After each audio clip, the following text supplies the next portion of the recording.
Chegou a hora, sim, chegou o Dia Mundial do Jovem Adventista.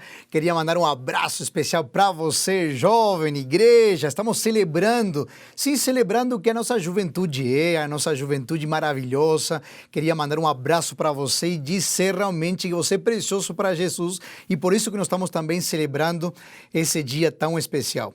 Alcançando culturas, cores, comunidades, essa é a proposta. E hoje estamos também de festa, mesmo em momentos difíceis, complicados que nós estamos vivendo, estamos realmente celebrando o que os jovens são capazes de fazer para aliviar a dor, levar a mensagem e ajudar a tantos que também o precisam. Então você do Brasil, da América do Sul, do mundo que talvez está assistindo a este momento da celebração, neste culto de louvor, que Deus te abençoe. Parabéns pelo teu dia, continue com essa força, continue com essa animação, com essa alegria de viver o cristianismo hoje e para sempre.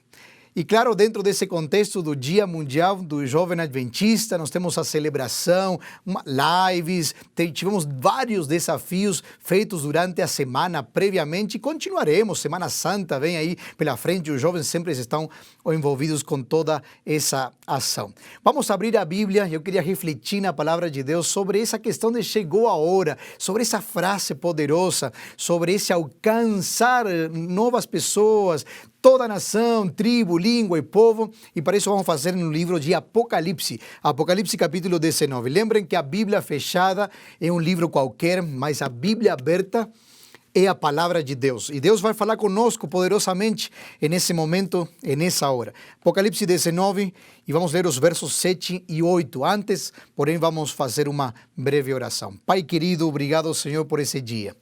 Estamos de celebração pelo que nossa juventude representa e queremos mais uma vez inspirados pelo Teu Espírito, pela Tua Palavra, para a gente continuar sendo e estando animados para cumprir com a missão que o Senhor nos deu. Derrama Teu Espírito sobre nós, a compreensão clara, oramos em nome de Jesus. Amém. Prontos? Preparados? Apocalipse capítulo 19, versos 7 e 8. Vou ler aqui, inclusive, na versão da King James, em português. Diz assim: Alegremo-nos, exultemos e demos glória a Ele. Porque chegou o quê? Aí diz claramente, chegou a hora das bodas do Cordeiro e sua noiva já está preparada. Para vestir-se foi-lhe providenciado linho fino, puro, e que diz aí? Resplandecente. O linho fino representa os atos, as obras, as ações da justiça dos santos. Sim, chegou a hora disso aqui. Esse é o que mais nós sonhamos, desejamos, esse momento especial quando vamos celebrar no Dia Mundial do Jovem Adventista. Vamos celebrar as bodas do Cordeiro. É para isso que a gente está se preparando. Mas é interessante que diz que a noiva se prepara. A noiva, na verdade, não é necessariamente só a igreja. Aqui está falando da Nova Jerusalém, que Jesus está preparando, que é esplêndida. E quando uma noiva se prepara, faz muita coisa, né? Muitos detalhes e às vezes demora bastante tempo para se preparar e o povo esperando lá na igreja. E espera, né? É interessante que fala que se veste de linho fino. Isso fala do caráter inabalável dessa igreja, dessa noiva, dessa Nova Jerusalém, pura, sem mancha, resplandecente, esplêndida, brilhante. Mas na verdade essa noiva, ela se veste dos atos de justiça dos santos, das obras, das ações da justiça daqueles que são separados para Deus.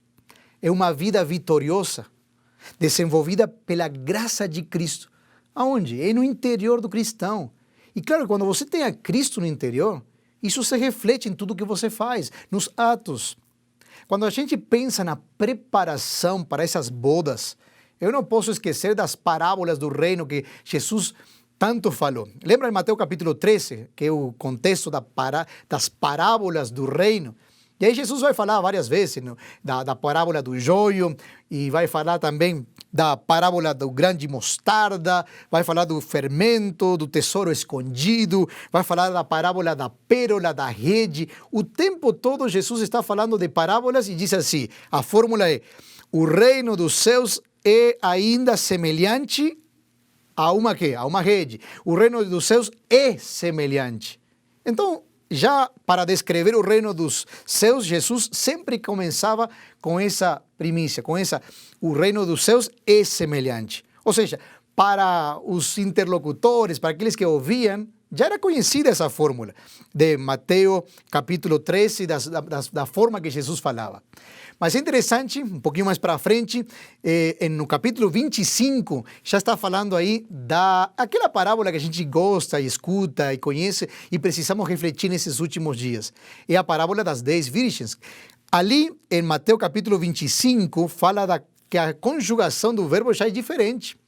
Aí está falando, não que é, ou seja, o reino dos céus é. Está falando que o reino dos céus será semelhante a, e aí fala das virgens. Ou seja, quando nós vemos que o reino dos céus será, está falando de um aspecto escatológico, está falando dos eventos dos últimos dias, está olhando para frente, está olhando para nossos dias.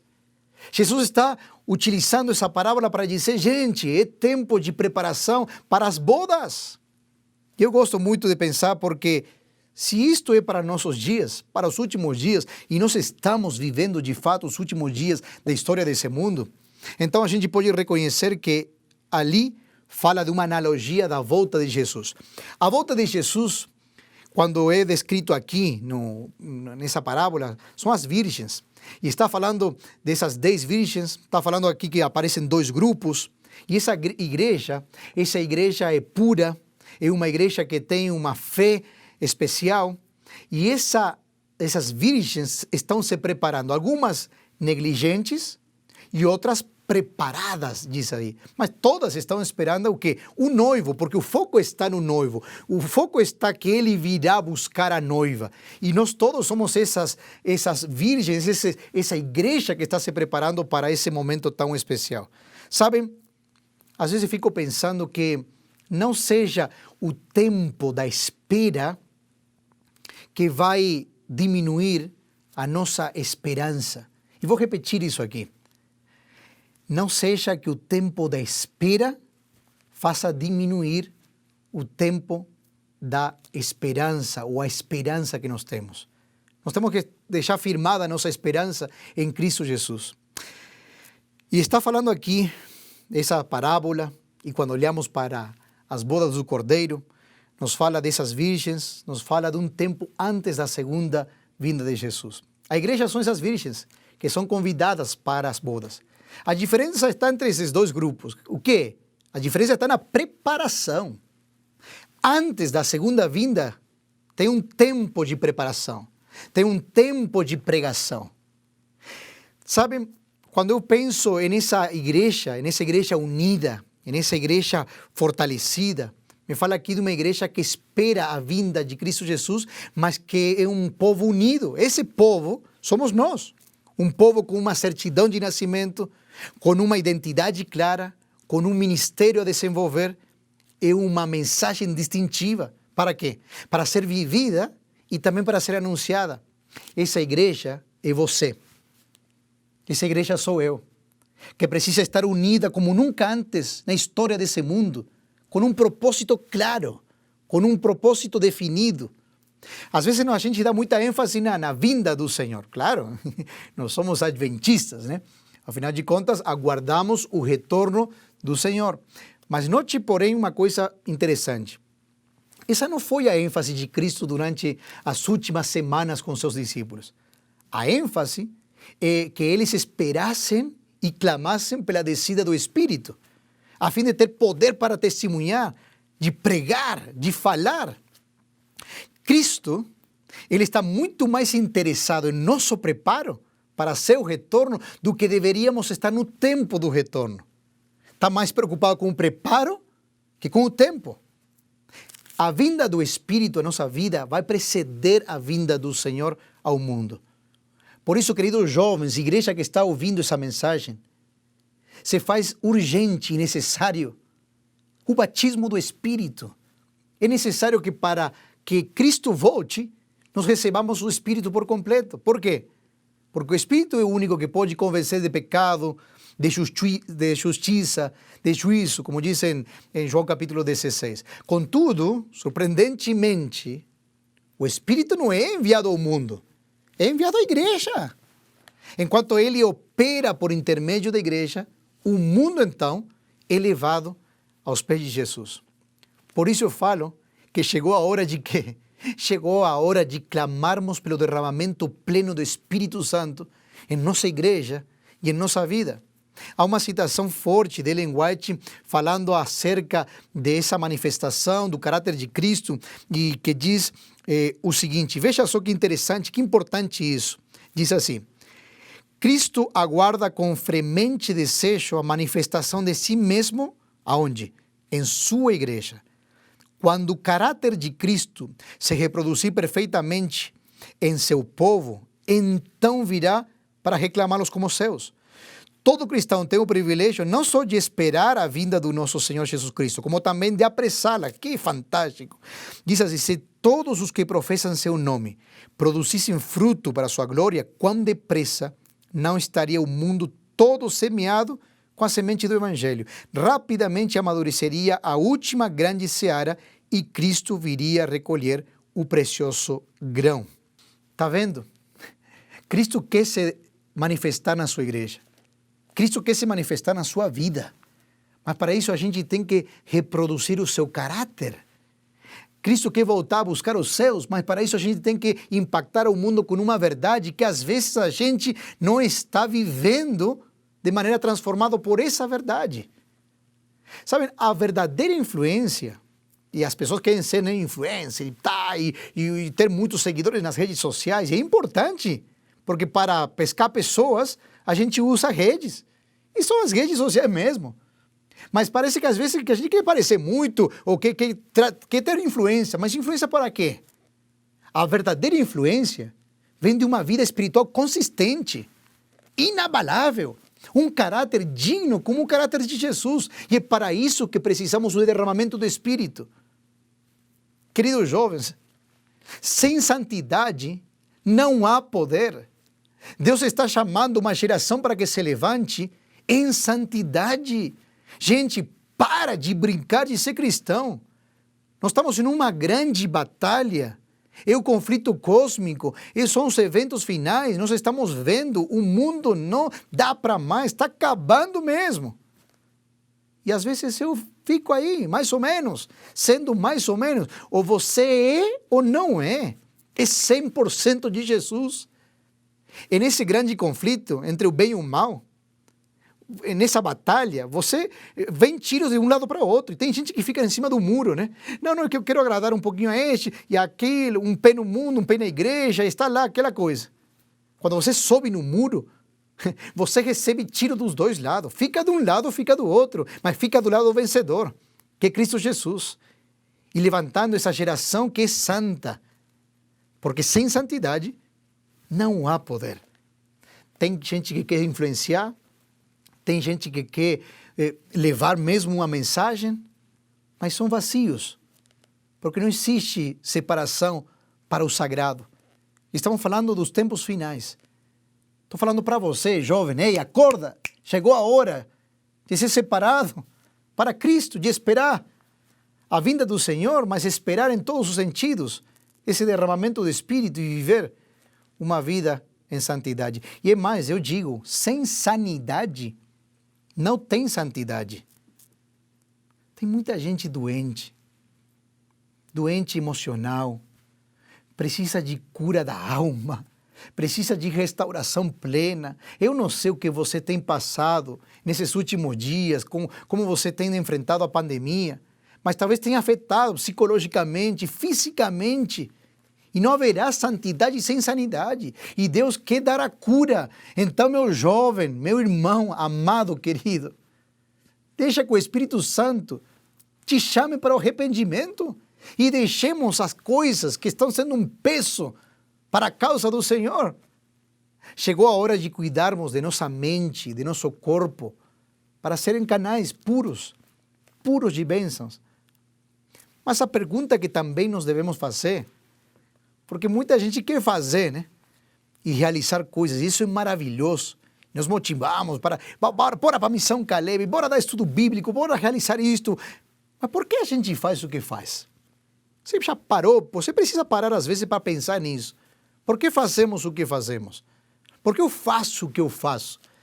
Tem uma cita de Tozer, que me chamou bastante atenção lendo e eu queria compartilhar com você. Veja só o que diz. Os cristãos, especialmente os muito ativos, frequentemente devem tomar tempo para sondar as suas almas, para certificar-se dos seus motivos. A prova pela qual toda conduta será finalmente julgada é o motivo. À vista de Deus, nós somos julgados não tanto pelo que fazemos, como por nossas razões para fazê-lo. Uau! Nossas razões. Por que eu faço o que eu faço? Viver uma vida autêntica, coerente, real é maravilhoso. Mas às vezes eu fico pensando, né? Tem uns jovens que num mundo virtual e no mundo real. Uma coisa só na vida real, outra na virtual. Ou às vezes quando as luzes se apagam e só você e teu celular estão por lá. Outros gostam de mostrar seu lado brilhante da vida. Interessante porque ao mesmo tempo que os jovens repelem muito, né, a falta de autenticidade, criticam bastante, né? Aquele não é autêntico, aquele não é coerente. E isso é importante realmente. Mas às vezes somos presos de uma cultura da aparência. E somos instagrameros demais e queremos mostrar sempre o lado brilhante, o sorriso, a alegria. Eu não estou dizendo que você vai andar agora mostrando, eu tenho que ser super vulnerável para todo mundo. Não estou dizendo disso. Mas o que está dentro do teu coração mesmo? Porque às vezes passamos mais tempo preocupados com a ética da personalidade do que aparece, que a ética do caráter. Parece que é mais importante parecer que ser.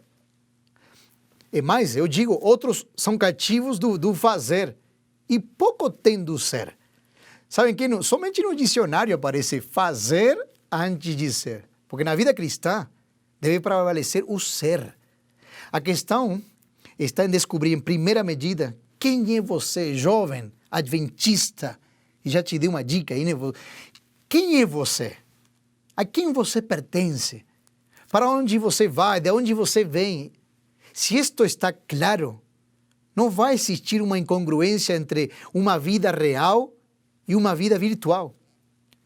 Mas, por outro lado, eu posso dizer com muita alegria que temos muitos jovens, você que está aí do outro lado, que é maravilhoso, você está disposto a ter uma vida sem duplicidade.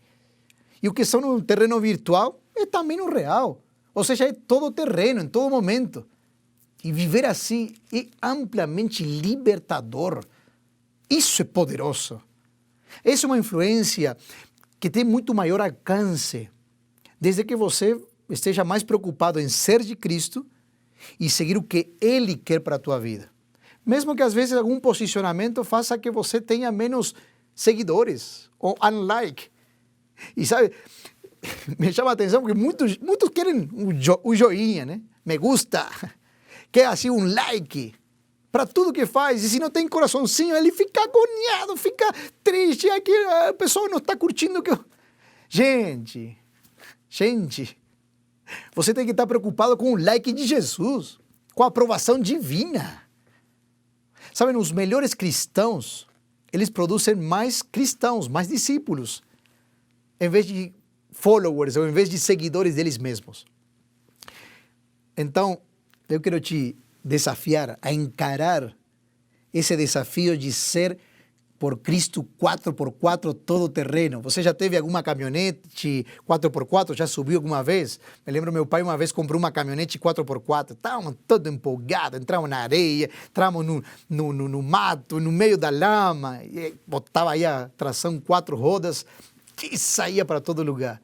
E é fantástico viver assim. Eu quero desafiar você, jovem adventista, seja 4x4 por Cristo. Em todo terreno, é no virtual, é no real, está no colégio, está na universidade, está no trabalho, está dentro da casa, fora da casa, atrás do computador, no escuro, na luz, em todo lugar, você é de Jesus. Mas isso tem a ver com uma decisão, tem a ver com escolhas. E quando se fala de escolhas, ou de decisões, aí entra a questão do P ou P. Como assim, pastor? Sim, o P ou P. O que pesa mais na hora da decisão? A preferência ou o princípio? Todos somos pautados pelas decisões que a gente toma. Mas isso aqui é vital. Você entender que se você é feito pelas decisões que você realiza, todo o tempo estamos tomando decisões. Você está tomando uma decisão agora, está avaliando, está pensando, está tomando decisões ao respeito do que o Espírito está falando através da sua palavra. Mas então, o que vai pesar nas pequenas e nas grandes decisões? A preferência. A preferência tem a ver com o que eu gosto, na vontade pessoal, no que eu quero, no meu desejo, no que eu acho que é melhor, no que eu entendo como melhor. Ou seja, no meu critério pessoal, no eu primeiro, eu segundo, eu terceiro, eu último. A preferência sempre pesa por aí. Eu acho que é assim, eu creio que é assim, e se eu gosto, vamos para frente. Enquanto o princípio, ele está baseado no que ele acha, no que ele disse, no que ele mandou, na sua vontade. Mas há algo que é muito claro. Como saber a vontade de Deus se eu passo tão pouco tempo com ela? Aqui um chamado que eu quero fazer para a minha juventude. Gente, chegou a hora de conhecermos profundamente o que é que Deus quer para a minha vida. Mas como eu vou confiar em uma pessoa que eu não conheço? Como posso dizer, mas Deus quer isso para mim? E às vezes somente de palavra, porque na Bíblia não está escrito isso. Quando a gente fala de verdade, está falando de uma pessoa. E quando eu estou alinhado a Ele, quando eu estou alinhado ao que Ele quer, minha vida agora passa a ser de uma vida egocêntrica para uma vida teocêntrica.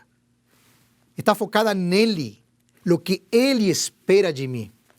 Sabem, queridos, igreja amada, jovens, quando a palavra de Deus diz assim, e a gente vê em várias oportunidades, assim diz o Senhor. Sabe o que está dizendo Jesus? E me encanta, eu desfruto, porque no português tem uma expressão muito bacana, que diz assim, vai por mim, cara. Eu gosto disso aqui. É como Deus dizendo para você, vai por mim. Eu sei o que é melhor para você. Então vai por esse caminho. Mas eu sou cabeça dura, viu, gente? Não sei você, mas às vezes eu sou cabeça dura. Eu sei o que Ele me disse, mas eu pego a palavra e às vezes eu quero adaptar ela a meu gosto. Ou seja, estou distorcendo a vontade de Deus para que se adapte a meu gosto. E é ali que tristemente é que nós perdemos nossa identidade bíblica e profética. Gente, nós somos adventistas do sétimo dia. Somos superiores que os outros, somos diferentes em algum aspecto que nos faz melhores que as outras denominações. Não é isso que eu estou querendo dizer. Mas nós somos adventistas do sétimo dia, temos uma mensagem para os últimos dias da história desse mundo. Quando a gente abre Apocalipse 14, e está a última mensagem pregada antes de Jesus voltar para a terra. É uma mensagem aqui contida, para quê? Para ser vivida, para ser proclamada, para ser anunciada ao mundo que está desesperado por ouvir uma voz de esperança, que se distingue das demais. Quando a palavra diz, temei a Deus em Apocalipse, dai-lhe glória, adorai, e diz aí também, chegou a hora de um juízo. Não, eu não vou falar de juízo, que parece que é muito duro, parece que eu vou assustar as pessoas. Não, gente. Essa preciosidade que nós temos é de um juízo que a gente vai atravessar ele no sangue do Cordeiro. Nós temos advogado e as pessoas precisam saber disso. Porque quando você sabe de onde você vem, para onde você vai, você não se distancia do princípio. E você fica firmado na verdade bíblica, reconhecendo que essa é a nossa identidade, que é Cristo, e é a sua missão.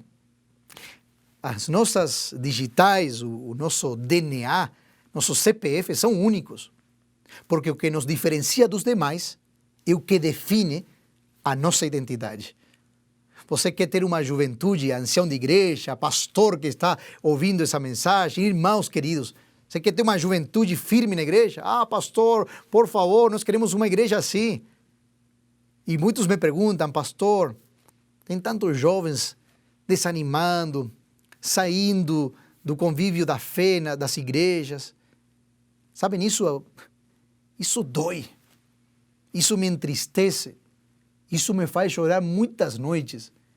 E tudo que eu faço é para realmente levar uma juventude à salvação. Mas quer você ver uma juventude comprometida com Cristo? Bota e injeta a missão nas veias. É a missão. É a missão que vai dar identidade. É a missão que é um caminho de mão dupla. Quando a gente fala nosso objetivo, salvar do pecado e guiar o quê? E guiar no quê? Guiar no serviço. Isso é salvação, significa Jesus para mim e serviço é Jesus para os outros. É um caminho de mão dupla. A missão dá sentido, dá propósito. A missão dá identidade. E por isso que eu quero dizer para você, jovem, busque dentro da missão que Cristo nos entregou, o espaço que você já tem, o espaço que você merece, o espaço que você pode ocupar mesmo pelos dons que Deus te deu para desenvolver para a sua causa. Qual é a nossa, então, verdadeira missão? Nossa missão deve estar alinhada com as nossas crenças e, claro, que com nossa esperança. E me preocupa ver aí muitos jovens que se levantam para, às vezes, defender algumas bandeiras, algumas causas nobres, muitas delas sobre justiça social. Isso também é importante. Deus quer otorgar paz, quer acalmar a dor, Ele quer ajudar e beneficiar ao mais oprimido. Com certeza, o Evangelho faz isso. O Evangelho cura as pessoas. Mas tem gente que levanta tantas bandeiras e esquece da principal. Muitos têm doutorado, inclusive, em opinologia, né? Opina de tudo, sabe de tudo, crê que é por aí. Não, mas eu entendo que é assim. Ou busca ideologias que não são bíblicas para defender causas que são até aparentemente nobres, mas não vêm de Jesus. E sabem que quando eu penso nisso, penso que às vezes as vozes das ruas termina sendo mais forte que o princípio da palavra de Deus. Tem uma declaração de Ellen White que eu gosto muito, que diz, Cristo chama voluntários para se alistarem sob sua bandeira e levarem perante o mundo o estandarte da cruz. Uau! Que bandeira é essa? Que bandeira maravilhosa! Deus está chamando um exército de jovens para alcançar todas as culturas, todas as raças, todos os credos, se alcançar, mas alcançar com uma mensagem única, uma mensagem da palavra. Essa é nossa bandeira. Essa é pela causa pela qual nós devemos viver e, se é necessário, também morrer. Queridos, jovens, igreja, chegou a hora. Esse é um chamado para hoje, para today, para hoje, como dizem em espanhol. Isso é agora. Não dá mais para esperar. Gente, estamos sofrendo demais e você e eu estamos vivendo tempos dificilíssimos.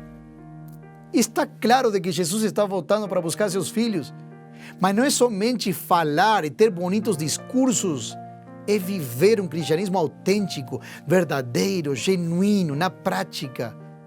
Chegou a hora de estudarmos mais a Bíblia, deixar que ela possa nortear as nossas vontades submissas à sua vontade. Chegou a hora de buscarmos ao Senhor mais em oração, sermos ferventes em oração, pedindo o derramamento do Espírito Santo, no batismo do Espírito diariamente, de termos uma vida mais saudável. Chegou a hora de termos namoros mais puros, de ser santos, de ser separados para uma missão especial. Chegou a hora de fazer mais amizades para o reino de Deus. Então chegou a hora sim de pregarmos de nossa maior esperança. Enfim, gente, chegou a hora. Quero te fazer um convite especial. Eu não sei, talvez, pelo que você esteja atravessando agora. Talvez está numa luta espiritual gigante. Uma doença que está oprimindo a tua casa, o teu coração. Mas uma coisa é certa. Deus tem poder para libertar. Eu conheço o meu Jesus. Eu amo o meu Jesus e sei que Ele tem poder para levantar essa geração quando ela está disposta a viver debaixo da sua graça e de seus princípios de amor. Então chegou a hora sim de você se unir a esse exército maravilhoso dos últimos dias para pregar essa mensagem como nunca antes e vermos Jesus voltar em nossos dias. quero te desafiar a viver uma vida mais intensa em Cristo Jesus, na sua palavra. E termino com Filipenses capítulo 3, o verso 20. Filipenses capítulo 3, como gosto desse texto, como me faz e me enche o coração ao pensar nisto. Filipenses capítulo 3, o verso 20 diz assim: pois a nossa pátria está nos céus, de onde também aguardamos o Salvador, o Senhor Jesus Cristo. Sim, meus queridos, chegou a hora de irmos para casa. Chegou a hora de celebrar as bodas do Cordeiro. A noiva já está se preparando, já está sendo tudo preparado. A igreja precisa buscar você e eu, que fazemos parte desse corpo de Cristo. Nos preparamos como nunca antes. Chegou a hora de entregarmos por completo o que somos, a pessoa de Cristo Jesus. Eu quero orar por isso. Eu quero orar por você, por mim, para que esse momento seja um momento de entrega, um momento de decisão, um momento de voltar aos caminhos, um momento de reenfocar os princípios de Deus por sobre todas as coisas. Chegou essa hora de nós vivermos de maneira santa para viver com poder na pregação da mensagem. Oramos e assim você também toma a sua decisão no mais particular e no mais interior de teu ser. Oremos. Pai querido, obrigado, Senhor, porque chegou a hora. Sim, chegou esse tempo tão especial, tão sonhado, de vivermos esse cristianismo real, autêntico, de derramamento do Espírito Santo. Por isso, Senhor, eu te peço por nossa juventude, te peço por nossa igreja, para que possamos compreender a cada dia os momentos cruciais da história que nós estamos vivendo e acordar para este momento que chegou a hora de nos proclamarmos, mas por sobretudo vivermos Cristo nosso ser. Senhor, derrama teu Espírito sobre a nossa linda juventude, que é capaz de fazer tantas coisas, é capaz de proclamar de maneira inovadora, criativa. Nós temos uma juventude linda e nos alegramos e queremos consagrar essa juventude diante de Ti.